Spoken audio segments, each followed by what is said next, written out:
Perkenalkan, nama saya Nesabella dengan NIM 06031182328060 dari Program Studi Pendidikan Ekonomi Fakultas Keguruan dan Ilmu Pendidikan Universitas Sriwijaya. Yang terhormat kepada dosen pengampu mata kuliah Teori Ekonomi Makro, Ibu Dr. Randa Siti Fatima, MSI, dan Ibu Yuliana FH, Sarjana Pendidikan Magister Pendidikan. Pada video kali ini, saya akan menyelesaikan tugas mata kuliah Teori Ekonomi Makro menganalisis kasus yang ada di Indonesia. Pada kali ini, saya akan menganalisis sebuah kasus yang begitu menarik. Simak sampai selesai. IMF kembali menurunkan proyeksi pertumbuhan ekonomi Indonesia sepanjang tahun. Pertumbuhan ekonomi Indonesia pada triwulan 1 2025 adalah sebesar 4,87%.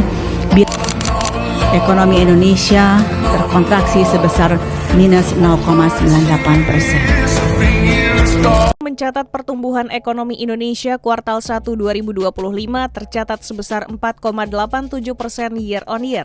Kepala BPS Amalia Adininggar Widiasanti menjelaskan PDB Indonesia atas dasar harga berlaku pada kuartal 1 2025 mencapai Rp5.665,9 triliun dengan PDB atas harga konstan mencapai Rp3.264,5 triliun.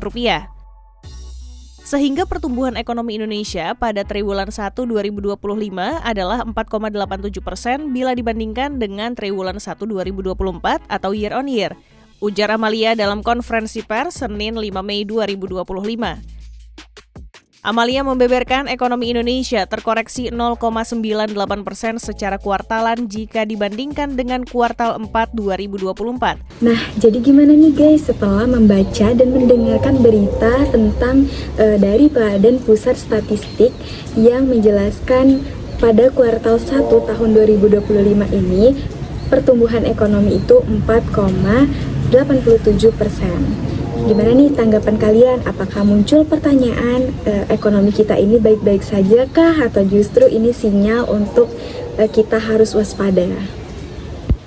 Oke, langsung saja. Jadi kita lihat dari Badan Pusat Statistik yang dimana mereka itu menunjukkan bahwa mengatakan bahwa pertumbuhan ekonomi kuartal 1 tahun 2025 ini di 4,87%, yang dimana itu sudah meningkat dari kuartal 4 tahun 2024 atau tahun lalu. Nah, ini tentu menjadi ada sedikit akselerasi di awal tahun. Namun, jika kita bandingkan dengan target dari pemerintah yang mereka targetkan di 5,3%, artinya pada kuartal 1 2025 ini masih belum mencapai garis finish. Ini menjadi catatan khusus, ternyata walaupun tumbuh belum tentu optimal. Pertumbuhan ekonomi 4,87% ini tentu membawa dampak langsung pada masyarakat untuk pelaku UMKM. Angka ini bisa berarti peluang yang tetap terbuka tetapi tantangan yang besar. Turunnya daya beli bisa membuat perputaran uang menjadi lambat. Bagi pemerintah, tantangannya adalah bagaimana menjaga stabilitas harga, menciptakan lapangan kerja, dan meningkatkan investasi baik dalam negeri maupun investasi asing.